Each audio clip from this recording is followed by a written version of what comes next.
Master മൈൻഡിൻ്റെ online PSC ക്ലാസ്സിലേക്ക് ഏവർക്കും സ്വാഗതം. ലോക വിപ്ലവങ്ങളെക്കുറിച്ച് PSC എക്സാമുകൾക്ക് ചോദിക്കാറുണ്ട്. അപ്പോൾ നമ്മൾ ഇന്നത്തെ ക്ലാസ്സിൽ ചർച്ച ചെയ്യുന്നത് ലോക വിപ്ലവങ്ങളിൽ ഇംഗ്ലണ്ടിലെ മഹത്തായ വിപ്ലവം. ലോക വിപ്ലവങ്ങൾ ഒരുപാടുണ്ട്. അതിൽ ഇംഗ്ലണ്ടിലെ മഹത്തായ വിപ്ലവത്തെക്കുറിച്ചാണ് ഇന്നത്തെ ക്ലാസ്സിൽ ചർച്ച ചെയ്യുന്നത്. ഒന്നാമത്തെ വിപ്ലവമാണ് ഇംഗ്ലണ്ടിലെ മഹത്തായ വിപ്ലവം. ഓക്കെ അല്ലേ? ഇംഗ്ലണ്ടിലെ മഹത്തായ വിപ്ലവം 1688. ഇംഗ്ലണ്ടിലെ മഹത്തായ വിപ്ലവം 1688 ഹെൻറി ഏഴാമൻ്റെ നേതൃത്വത്തിൽ 15-ാം നൂറ്റാണ്ടിൻ്റെ അവസാനം മുതൽ ഇംഗ്ലണ്ടിൽ ഭരണം നടത്തിയ രാജവംശമാണ് ടൂഡർ രാജവംശം. എക്സാമിന് ചോദിച്ചിട്ടുണ്ട്. ടൂഡർ രാജവംശം കാലഘട്ടം 1485 മുതൽ 1603 വരെ.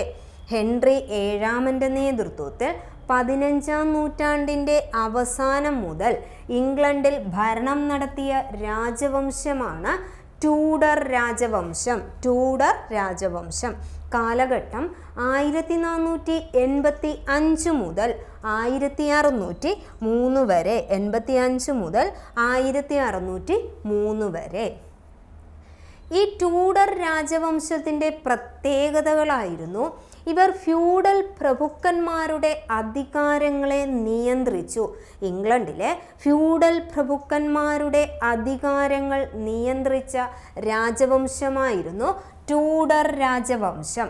ഇവർ പാർലമെൻറ്റുമായി സഹകരിച്ച് ഭരണം നടത്തി. ഇംഗ്ലണ്ടിലെ രാജാവും പാർലമെൻറ്റുമായിരുന്നു ഭരണം നടത്തിയിരുന്നത്. ടൂഡർ രാജാക്കന്മാർ ഇംഗ്ലണ്ടിലെ പാർലമെൻറ്റുമായി സഹകരിച്ച് ഭരണം നടത്തി. 2 പോയിൻ്റേ ഉള്ളൂ. ഫ്യൂഡൽ പ്രഭുക്കന്മാരുടെ അധികാരങ്ങളെ നിയന്ത്രിച്ച് പാർലമെൻറ്റുമായി സഹകരിച്ച് ഭരണം നടത്തിയ രാജവംശമാണ് ടൂഡർ രാജവംശം. ടൂഡർ രാജവംശം നിലനിന്നിരുന്നത് ഏത് രാജ്യത്താണെന്ന് ചോദിക്കാം. ഇംഗ്ലണ്ടാണ്. ടൂഡർ രാജാക്കന്മാരുടെ പ്രത്യേകതയാണ് ഫ്യൂഡൽ പ്രഭുക്കന്മാരുടെ ആശയങ്ങളെ എതിർത്തുകൊണ്ട് പാർലമെൻറ്റുമായി സഹകരിച്ച് ഭരണം നടത്തി. ഈ ടൂഡർ രാജവംശത്തിന് ശേഷം അധികാരത്തിൽ വന്ന രാജവംശമാണ് സ്റ്റുവർട്ട് രാജവംശം. ടൂഡർ രാജവംശത്തിനു ശേഷം അധികാരത്തിൽ വന്ന രാജവംശമാണ് സ്റ്റുവർട്ട് രാജവംശം. കാലഘട്ടം 1603 മുതൽ 1714 വരെ. 1603 മുതൽ 1714 വരെ. 1714 ശേഷം ഹാനോവേറിയൻ രാജവംശമാണ്. ഹാനോവേറിയൻ രാജവംശം. കാരണം ഇംഗ്ലണ്ടിൽ 3 രാജവംശമേ ഉള്ളൂ. ടൂഡർ രാജവംശം, സ്റ്റുവർട്ട് രാജവംശം, നിലവിലെ ഹാനോവേറിയൻ രാജവംശം. അപ്പോൾ ടൂഡർ രാജവംശത്തിന് ശേഷം അധികാരത്തിൽ വന്ന രാജവംശമാണ് സ്റ്റുവർട്ട് രാജവംശം. കാലഘട്ടം 1603 മുതൽ 1714 വരെ. സ്റ്റുവർട്ട് രാജവംശത്തിൻ്റെ പ്രത്യേകതകളാണ് അടുത്ത്. ഫ്യൂഡൽ ആശയങ്ങളുടെ വക്താക്കളും പ്രതിനിധികളുമായിരുന്നു സ്റ്റുവർട്ട് രാജാക്കന്മാർ. നമുക്കറിയാം, ടൂഡർ രാജാക്കന്മാർ ഫ്യൂഡൽ ആശയങ്ങളെ എതിർത്തുകൊണ്ട് പാർലമെൻറ്റുമായി സഹകരിച്ച് ഭരണം നടത്തി. എന്നാൽ ടൂഡർ രാജവംശത്തിന് ശേഷം വന്ന സ്റ്റുവർട്ട് രാജാക്കന്മാർ ഫ്യൂഡൽ ആശയങ്ങളുടെ വക്താക്കളും പ്രതിനിധികളുമായിരുന്നു. രാജാവിൻ്റെ അധികാരങ്ങൾ ദൈവദത്തമാണെന്ന് വാദിച്ചു. ഇംഗ്ലീഷ് പാർലമെൻറ്റിനെ എതിർത്ത് പാർലമെൻറ്റിനു മേൽ ആധിപത്യം സ്ഥാപിച്ച് ഭരണം നടത്തി. അപ്പോൾ സ്റ്റുവർട്ട് രാജാക്കന്മാർ ഫ്യൂഡൽ ആശയങ്ങളുടെ വക്താക്കളും പ്രതിനിധികളുമായിരുന്നു. രാജാവിൻ്റെ അധികാരങ്ങൾ ദൈവദത്തമാണെന്ന് വാദിച്ചു. ഇംഗ്ലീഷ് പാർലമെൻറ്റിനെ എതിർത്ത് പാർലമെൻറ്റിനു മേൽ ആധിപത്യം സ്ഥാപിച്ച് ഭരണം നടത്തിയ രാജവംശം ആണ് സ്റ്റുവർട്ട് രാജവംശം. ഇവരുടെ പ്രത്യേകതകൾ ഇത്രയുമാണ്: ഫ്യൂഡൽ ആശയങ്ങളുടെ വക്താക്കളും പ്രതിനിധികളുമായിരുന്നു. രാജാവിൻ്റെ അധികാരങ്ങൾ ദൈവദത്തമാണെന്ന് വാദിച്ചു. ഇംഗ്ലീഷ് പാർലമെൻറ്റിനെ എതിർത്ത് പാർലമെൻറ്റിനു മേൽ ആധിപത്യം സ്ഥാപിച്ച് ഭരണം നടത്തി. പ്രധാന സ്റ്റുവർട്ട് രാജാക്കന്മാരാണ് ജെയിംസ് ഒന്നാമൻ, ചാൾസ് ഒന്നാമൻ, ചാൾസ് രണ്ടാമൻ, ജെയിംസ് രണ്ടാമൻ. ഓർഡർ തെറ്റിപ്പോവരുത്. ജെയിംസ് ഒന്നാമൻ, അത് കഴിഞ്ഞ് ചാൾസ് ഒന്നാമൻ, അതിനുശേഷം ചാൾസ് രണ്ടാമൻ, അവസാന ഭരണാധികാരിയാണ് ജെയിംസ് രണ്ടാമൻ. അപ്പോൾ ആരൊക്കെയാണ്? ജെയിംസ് ഒന്നാമൻ, ചാൾസ് ഒന്നാമൻ, ചാൾസ് രണ്ടാമൻ, ജെയിംസ് രണ്ടാമൻ. ബിഷപ്പില്ലെങ്കിൽ രാജാവില്ല എന്ന പ്രസ്താവന നടത്തിയത് ആരെന്ന് ചോദിച്ചാൽ ജെയിംസ് ഒന്നാമനാണ്. ജെയിംസ് ഒന്നാമനെ കുറിച്ച് ഇവിടെ ഒരു പോയിന്റേ ഉള്ളൂ. ബിഷപ്പില്ലെങ്കിൽ രാജാവില്ല എന്ന പ്രസ്താവന, ബിഷപ്പില്ലെങ്കിൽ രാജാവില്ല എന്ന പ്രസ്താവന ആരുടേതാണെന്ന് ചോദിച്ചാൽ അത് ജെയിംസ് ഒന്നാമനാണ്. ബിഷപ്പില്ലെങ്കിൽ രാജാവില്ല, ജെയിംസ് ഒന്നാമൻ. ഇംഗ്ലണ്ടിൽ വ്യാപാര രംഗത്ത് മുന്നേറ്റങ്ങൾ ഉണ്ടാകുവാൻ കാരണമായത്, അതായത് ഇംഗ്ലണ്ടിലെ വ്യാപാര രംഗത്ത് വൻ മുന്നേറ്റങ്ങളുണ്ടായി. അതിന് കാരണം എന്തെന്ന് ചോദിച്ചാൽ പാർലമെൻറ്റ് അവർക്കനുകൂല നിയമങ്ങൾ പാസാക്കി.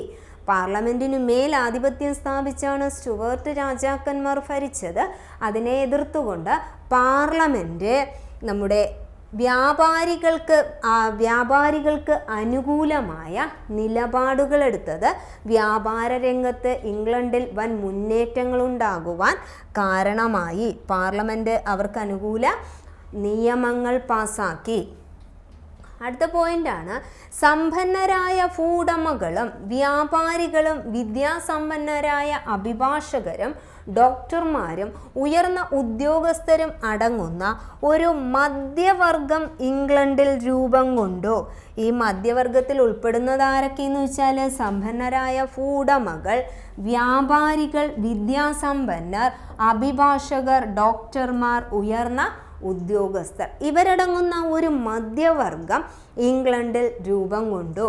ഫ്യൂഡൽ താൽപ്പര്യങ്ങൾ സംരക്ഷിക്കുന്ന രാജാവും മധ്യവർഗ താൽപ്പര്യങ്ങൾ സംരക്ഷിക്കുന്ന പാർലമെൻറ്റും തമ്മിൽ തർക്കങ്ങൾ രൂപപ്പെടാൻ തുടങ്ങി. ഫ്യൂഡൽ ആശയങ്ങളുടെ വക്താക്കളായ രാജാവും മധ്യവർഗ താൽപ്പര്യങ്ങൾ സംരക്ഷിച്ചുകൊണ്ട് പാർലമെൻറ്റും ഇംഗ്ലണ്ടിൽ നിലനിന്നപ്പോൾ അത് വലിയ തോതിലുള്ള തർക്കങ്ങൾക്ക് കാരണമായി. ഫ്യൂഡൽ താൽപ്പര്യങ്ങൾ സംരക്ഷിക്കുന്ന രാജാവും മധ്യവർഗ താൽപ്പര്യങ്ങൾ സംരക്ഷിക്കുന്ന പാർലമെൻറ്റും തമ്മിൽ തർക്കങ്ങൾ രൂപപ്പെടാൻ തുടങ്ങി. ഇംഗ്ലണ്ടിൽ തർക്കങ്ങൾ രൂപപ്പെടാൻ തുടങ്ങി. ഇംഗ്ലണ്ടിൽ നിലനിന്നിരുന്ന രണ്ട് മതങ്ങളാണ് ആംഗ്ലിക്കൻ സഭയും പ്യൂരിട്ടൻ സഭയും.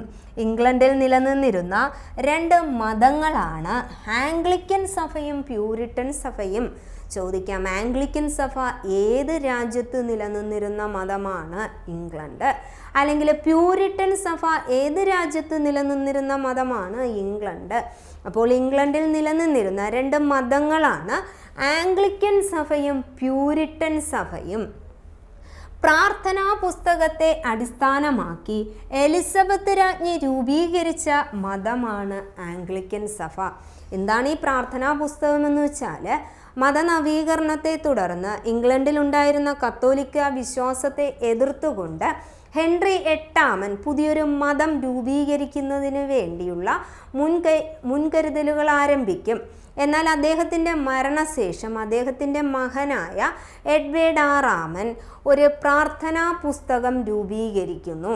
ഈ പ്രാർത്ഥനാ പുസ്തകത്തെ എല്ലാ ആരാധനാലയങ്ങളിലും ആരാധനയ്ക്കായി എത്തിച്ചു കൊടുക്കുന്നു. അപ്പോൾ അധികാരത്തിൽ വന്ന എലിസബത്ത് രാജ്ഞിക്ക് ഈ പ്രാർത്ഥനാ പുസ്തകം ഇഷ്ടമാവുകയും ഈ പ്രാർത്ഥനാ പുസ്തകത്തെ അടിസ്ഥാനമാക്കി എലിസബത്ത് രാജ്ഞി രൂപീകരിച്ച മതമാണ് ആംഗ്ലിക്കൻ സഭ. പ്രാർത്ഥനാ പുസ്തകത്തെ അടിസ്ഥാനമാക്കി ആര് രൂപീകരിച്ച മതമാണ് ആംഗ്ലിക്കൻ സഭ എന്ന് ചോദിച്ചാൽ എലിസബത്ത് രാജ്ഞി രൂപീകരിച്ച മതമാണ് ആംഗ്ലിക്കൻ സഭ. ഇംഗ്ലണ്ടിലെ ഔദ്യോഗിക മതമായി ആംഗ്ലിക്കൻ സഭ. ഇംഗ്ലണ്ടിലെ ഔദ്യോഗിക മതമെന്നറിയപ്പെടുന്നത് ആംഗ്ലിക്കൻ സഭയാണ്. ഇംഗ്ലണ്ടിലെ ഔദ്യോഗിക മതം രാജ്ഞി രൂപീകരിച്ചത് കൊണ്ട് തന്നെ ആംഗ്ലിക്കൻ സഭയെ ഔദ്യോഗിക മതമാക്കി. ആംഗ്ലിക്കൻ സഭയിൽ അംഗമല്ലാത്തവർക്ക് ഇംഗ്ലണ്ടിൽ കിരീടാവകാശം ഉണ്ടായിരുന്നില്ല. ആംഗ്ലിക്കൻ സഭയാണ് ഇംഗ്ലണ്ടിലെ ഔദ്യോഗിക മതം. ഈ ആംഗ്ലിക്കൻ സഭയിൽ അംഗമല്ലാത്തവർക്ക് ഇംഗ്ലണ്ടിൽ കിരീടാവകാശം ഉണ്ടായിരുന്നില്ല. എലിസബത്ത് രാജ്ഞിയുടെ മരണത്തോടുകൂടി ശക്തി പ്രാപിച്ച മറ്റൊരു മതമാണ് പ്യൂരിറ്റൻ സഭ.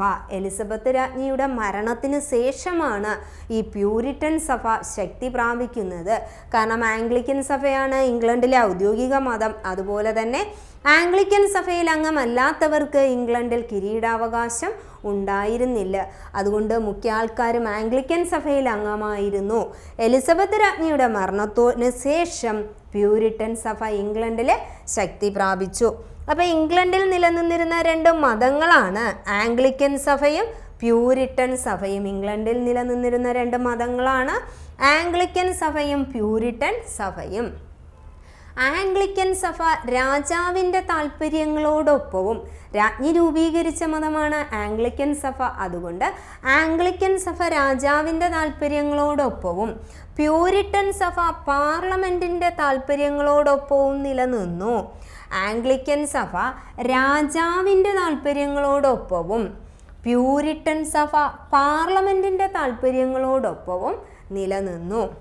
ഇംഗ്ലണ്ട് രാജാവിൻ്റെ സ്വേച്ഛാധിപത്യ ഭരണത്തെ നിയന്ത്രിക്കുന്നതിന് വേണ്ടി പാർലമെൻറ്റ് പാസാക്കിയ നിയമമാണ് പെറ്റീഷൻ ഓഫ് റൈറ്റ്സ്. ഇംഗ്ലണ്ടിൽ രാജാവിൻ്റെ സ്വേച്ഛാധിപത്യ ഭരണത്തെ നിയന്ത്രിക്കുന്നതിന് വേണ്ടി പാർലമെൻറ്റ് പാസാക്കിയ നിയമമാണ് പെറ്റീഷൻ ഓഫ് റൈറ്റ്സ്. ഏത് നിയമമാണ് പെറ്റീഷൻ ഓഫ് റൈറ്റ്സ്? പാസാക്കിയതാരെന്ന് ചോദിച്ചാൽ പാർലമെൻ്റ് ആണ്. പാർലമെൻറ്റ് പാസാക്കിയ നിയമമാണ് petition of rights. Petition of rights പാസാക്കിയ വർഷം 1628. രാജാവിൻ്റെ സ്വേച്ഛാധിപത്യ ഭരണത്തെ നിയന്ത്രിക്കുന്നതിന് വേണ്ടി പാർലമെൻറ്റ് പെറ്റീഷൻ ഓഫ് റൈറ്റ്സ് പാസാക്കിയ വർഷം 1628. പെറ്റീഷൻ ഓഫ് റൈറ്റ്സിൽ ഒപ്പുവെച്ച രാജാവ് രാജാവാണ് ചാൾസ് ഒന്നാമൻ. പെറ്റീഷൻ ഓഫ് റൈറ്റ്സിൽ ഒപ്പുവെച്ച രാജാവ് ചാൾസ് ഒന്നാമൻ. ഈ അടുത്ത കാലത്ത് PSC പരീക്ഷയ്ക്ക് ഓപ്ഷനിൽ ചാൾസ് ഒന്നാമൻ എലിസബത്ത് രാജ്ഞി എന്ന് കൊടുത്തിരുന്നു. അതുകൊണ്ട് എലിസബത്ത് രാജ്ഞിയെ കൂടി പഠിക്കണം. പെറ്റീഷൻ ഓഫ് റൈറ്റ്സിൽ ഒപ്പുവെച്ചത് ആരെന്ന് ചോദിച്ചാൽ ചാൾസ് ഒന്നാമനാണ്. അതോടൊപ്പം എലിസബത്ത് രാജ്ഞിയും ഉണ്ടായിരുന്നു. ചാൾസ് ഒന്നാമനും എലിസബത്ത് രാജ്ഞിയും.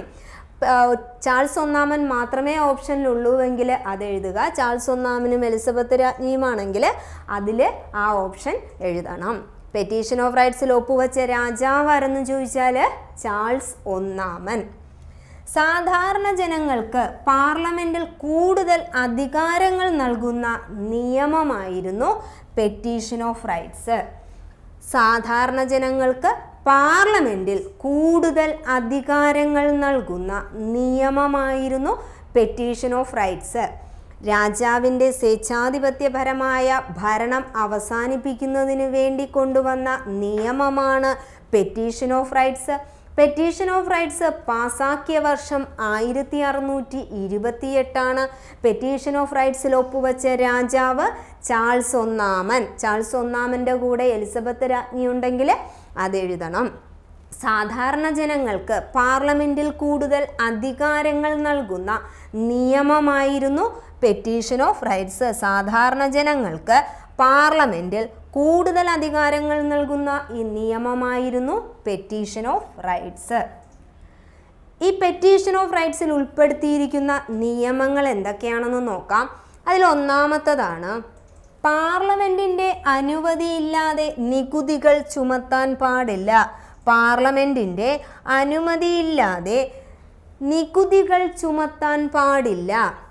അന്യായമായി ജനങ്ങളെ തടവിൽ പാർപ്പിക്കാൻ പാടില്ല. സമാധാനകാലത്ത് ഒരു സൈനിക നിയമവും ഉപയോഗിക്കാൻ പാടില്ല. സൈനിക വിഷയത്തിൽ രാജാവിൻ്റെ അധിക ഇടപെടൽ പാടില്ല. എന്തൊക്കെയാണ് പെറ്റീഷൻ ഓഫ് റൈറ്റ്സിൽ ഉൾപ്പെടുത്തിയിരിക്കുന്നതെന്ന് ചോദിച്ചാൽ പാർലമെൻറ്റിൻ്റെ അനുവാദമില്ലാതെ നികുതികൾ ചുമത്താൻ പാടില്ല. അന്യായമായി ജനങ്ങളെ തടവിൽ പാർപ്പിക്കാൻ പാടില്ല. സമാധാനകാലത്ത് ഒരു സൈനിക നിയമവും ഉപയോഗിക്കാൻ പാടില്ല. സൈനിക വിഷയങ്ങളിൽ രാജാവിൻ്റെ ഇടപെടൽ പാടില്ല. ഓപ്ഷൻ മാറ്റിയും തിരിച്ചും തരും. അപ്പോൾ പെറ്റീഷൻ ഓഫ് റൈറ്റ്സിൽ ഉൾപ്പെടുത്തിയിരിക്കുന്ന 4 കാര്യങ്ങളാണ്: പാർലമെൻറ്റിൻ്റെ അനുവാദമില്ലാതെ നികുതികൾ ചുമത്താൻ പാടില്ല, അന്യായമായി ജനങ്ങളെ തടവിൽ പാർപ്പിക്കാൻ പാടില്ല, സമാധാന കാലത്ത് ഒരു സൈനിക നിയമവും ഉപയോഗിക്കാൻ പാടില്ല, സൈനിക വിഷയങ്ങളിൽ രാജാവിൻ്റെ അധിക ഇടപെടൽ പാടില്ല. സൈനിക വിഷയങ്ങളിൽ രാജാവിൻ്റെ അധിക ഇടപെടൽ പാടില്ല. ഇത്രയുമാണ് നമ്മുടെ പെറ്റീഷൻ ഓഫ് റൈറ്റ്സ് എന്ന നിയമത്തിൽ ഉൾപ്പെടുത്തിയിരിക്കുന്നത്. ചാൾസ് ഒന്നാമൻ പെറ്റീഷൻ ഓഫ് റൈറ്റ്സ് നിയമം ലംഘിച്ച് പാർലമെൻറ്റിനെ പിരിച്ചുവിട്ടു. ചാൾസ് ഒന്നാമൻ പെറ്റീഷൻ ഓഫ് റൈറ്റ്സിലെ നിയമങ്ങളെ ലംഘിച്ചുകൊണ്ട് പാർലമെൻറ്റിനെ പിരിച്ചുവിട്ടു. കാരണം സാധാരണ ജനങ്ങൾക്ക് പാർലമെൻറ്റിൽ കൂടുതൽ അവകാശങ്ങൾ നൽകുന്ന നിയമമായിരുന്നു പെറ്റീഷൻ ഓഫ് റൈറ്റ്സ്. അതുകൊണ്ട് തന്നെ ചാൾസ് ഒന്നാമൻ ഈ നിയമം ലംഘിച്ചുകൊണ്ട് പാർലമെൻറ്റിനെ പിരിച്ചുവിട്ടു. ഇംഗ്ലണ്ടിൽ പാർലമെന്റ് ഇല്ലാതെ രാജാവ് സ്വേച്ഛാധിപതിയായി ഭരണം നടത്തിയ കാലഘട്ടം എന്നു ചോദിച്ചാൽ 1629 മുതൽ 1640 വരെ. ഇംഗ്ലണ്ടിൽ പാർലമെന്റ് ഇല്ലാതെ രാജാവ് സ്വേച്ഛാധിപതിയായി ഭരണം നടത്തിയ കാലഘട്ടമാണ് 1629 മുതൽ 1640 വരെ. എന്നാൽ സ്കോട്ട്ലാൻഡുമായുള്ള യുദ്ധത്തെ തുടർന്ന് പുതിയ നികുതികൾ ഏർപ്പെടുത്തുന്നതിന് വേണ്ടി പാർലമെൻറ്റ് വിളിച്ചു ചേർത്ത വർഷം 1640. 1629 മുതൽ 1640 വരെ പാർലമെന്റ് ഇല്ലാതെ ചാൾസ് ഒന്നാമൻ എന്ന ഭരണാധികാരി സ്വേച്ഛാധിപതിയായി ഇംഗ്ലണ്ടിൽ ഭരണം നടത്തി. ആ സമയത്ത് സ്കോട്ട്ലാൻഡുമായുള്ള യുദ്ധത്തെ തുടർന്ന് പുതിയ നികുതികൾ ഏർപ്പെടുത്തുന്നതിന് വേണ്ടി ചാൾസ് ഒന്നാമൻ പാർലമെന്റ് വിളിച്ചു ചേർത്ത വർഷം 1640. വിളിച്ചു ചേർത്ത ഭരണാധികാരിയാണ് ചാൾസ് ഒന്നാമൻ. പുതിയ പാർലമെന്റ് വിളിച്ചു ചേർത്ത വർഷം 1640. വിളിച്ചു ചേർത്ത ഭരണാധികാരി ചാൾസ് ഒന്നാമൻ. പെറ്റീഷൻ ഓഫ് റൈറ്റ്സിനെ തുടർന്ന് ആ നിയമത്തെ ലംഘിച്ച് പാർലമെന്റിനെ പിരിച്ചുവിട്ടതാരെന്ന് ചോദിച്ചാൽ അത് ചാൾസ് ഒന്നാമനാണ്. പുതിയ പാർലമെന്റ് വിളിച്ചു ചേർത്തതാരെന്ന് ചോദിച്ചാൽ ചാൾസ് ഒന്നാമനാണ്. പാർലമെന്റ് വിളിച്ചു ചേർത്ത വർഷം 1640. അപ്പോൾ നമുക്ക് ഇതുവരെ പഠിച്ച കാര്യങ്ങൾ ഒന്നുകൂടെ നോക്കാം. ഇംഗ്ലണ്ടിലെ മഹത്തായ വിപ്ലവത്തെക്കുറിച്ചാണ് നമ്മൾ ഇന്ന് പഠിച്ചത്. 1688. അപ്പോൾ ഇംഗ്ലണ്ടിൽ നമ്മുടെ ഹെൻറി ഏഴാമൻ്റെ നേതൃത്വത്തിൽ അധികാരത്തിൽ വന്ന രാജവംശമാണ് ട്യൂഡർ രാജവംശം. ട്യൂഡർ രാജാക്കന്മാർ ഫ്യൂഡൽ അധികാരങ്ങളെ എതിർത്തുകൊണ്ട് രാജാവുമായി അല്ലെങ്കിൽ ഫ്യൂഡൽ ആശയങ്ങളെ എതിർത്തുകൊണ്ട് പാർലമെൻറ്റുമായി സഹകരിച്ച് ഭരണം നടത്തിയ രാജവംശമാണ് ട്യൂഡർ രാജവംശം. ട്യൂഡർ രാജവംശത്തിൻ്റെ കാലഘട്ടം 1485 മുതൽ 1603 വരെയാണ്. ട്യൂഡർ രാജവംശത്തെ തുടർന്ന് അധികാരത്തിൽ വന്ന രാജവംശമാണ് സ്റ്റുവർട്ട് രാജവംശം. കാലഘട്ടം 1603 മുതൽ 1714 വരെ. സ്റ്റുവർട്ട് രാജാക്കന്മാർ ഫ്യൂഡൽ ആശയങ്ങളുടെ വക്താക്കളും പ്രതിനിധികളുമായിരുന്നു. രാജാധികാരം ദൈവദത്തമാണെന്ന് വാദിച്ചു. അവർ പാർലമെന്റിനു മേൽ ആധിപത്യം സ്ഥാപിച്ച് ഭരണം നടത്തി. പ്രധാനപ്പെട്ട സ്റ്റുവർട്ട് രാജാക്കന്മാരാണ് ജെയിംസ് ഒന്നാമൻ, ചാൾസ് ഒന്നാമൻ, ചാൾസ് രണ്ടാമൻ, ജെയിംസ് രണ്ടാമൻ. ഇതിൽ ജെയിംസ് ഒന്നാമൻ്റെ ഒരു പ്രസ്താവനയാണ് ബിഷപ്പില്ലെങ്കിൽ രാജാവില്ല. ജെയിംസ് ഒന്നാമൻ്റെ പ്രസ്താവനയാണ്. ഇംഗ്ലണ്ടിലെ വ്യാപാര രംഗത്ത് വൻ മുന്നേറ്റങ്ങൾ ഉണ്ടാകാൻ കാരണം പാർലമെന്റ് അവർക്ക് അനുകൂലമായ നിയമങ്ങൾ പാസാക്കിയതായിരുന്നു. സമ്പന്നരായ ഭൂവുടമകളും വ്യാപാരികളും വിദ്യാസമ്പന്നരും അഭിഭാഷകരും ഡോക്ടർമാരും ഉദ്യോഗസ്ഥരും അടങ്ങുന്ന ഒരു മധ്യവർഗം ഇംഗ്ലണ്ടിൽ രൂപം കൊള്ളുന്നു. ഫ്യൂഡൽ താൽപ്പര്യങ്ങൾ സംരക്ഷിക്കുന്ന രാജാവും മധ്യവർഗ താൽപ്പര്യങ്ങൾ സംരക്ഷിക്കുന്ന പാർലമെന്റും തമ്മിൽ തർക്കങ്ങൾ രൂപപ്പെടാൻ തുടങ്ങി. ഇംഗ്ലണ്ടിൽ നിലനിന്നിരുന്ന 2 മതങ്ങളാണ് ആംഗ്ലിക്കൻ സഭയും പ്യൂരിറ്റൻ സഭയും. പ്രാർത്ഥനാ പുസ്തകത്തെ അടിസ്ഥാനമാക്കി എലിസബത്ത് രാജ്ഞി രൂപീകരിച്ച മതമാണ് ആംഗ്ലിക്കൻ സഭ. ഇംഗ്ലണ്ടിലെ ഔദ്യോഗിക മതമായിരുന്നു ആംഗ്ലിക്കൻ സഭ. ആംഗ്ലിക്കൻ സഭയിൽ അംഗമല്ലാത്തവർക്ക് ഇംഗ്ലണ്ടിൽ കിരീടാവകാശം ഉണ്ടായിരുന്നില്ല. എലിസബത്ത് രാജ്ഞിയുടെ മരണത്തോടെ ശക്തി പ്രാപിച്ച മതമാണ് പ്യൂരിട്ടൻ സഭ. ആംഗ്ലിക്കൻ സഭ രാജാവിൻ്റെ താല്പര്യങ്ങളോടൊപ്പവും പ്യൂരിട്ടൻ സഭ പാർലമെൻറ്റിൻ്റെ താല്പര്യങ്ങളോടൊപ്പവും നിലനിന്നു. ഇംഗ്ലണ്ടിൽ രാജാവിൻ്റെ സ്വേച്ഛാധിപത്യ ഭരണത്തെ നിയന്ത്രിക്കുന്നതിന് വേണ്ടി പാർലമെൻറ്റ് പാസാക്കിയ നിയമമായിരുന്നു പെറ്റീഷൻ ഓഫ് റൈറ്റ്സ്.